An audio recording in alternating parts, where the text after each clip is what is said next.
আমার দেশের কত ধনী আল্লাহ পাওয়ার জন্য মাহে রমজান আসলে মক্কায় দৌড়ায়, মদিনায় যায়, কয় মক্কায় নামাজ পড়বো, মদিনায় নামাজ পড়বো।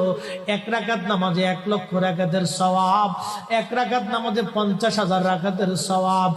উমরা করে মক্কায় কাটায় সময় মদিনায় কাটায়, মক্কায় কোরআন খতম দিতে চায়, মদিনায় কোরআন খতম দিতে চায়।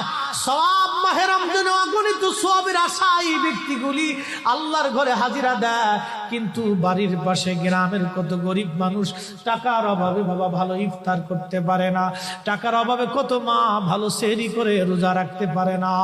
এই ধনীরা এই গরিব মানুষের ঘরে খাবার না দিয়ে আল্লাহরে পাওয়ার জন্য মক্কা মদিনায় দৌড়ায়। আল্লাহ ডাক দেখো বান্দা একবার মরে দেখ, কায়দা মতো জুতা দিয়ে পিটামো, আমার বান্দারা না খায় ইফতার করবে, আর তুই আল্লাহ পাওয়ার জন্য মক্কায় আইছো, এমন আল্লাহ আমি ধরা দেব না।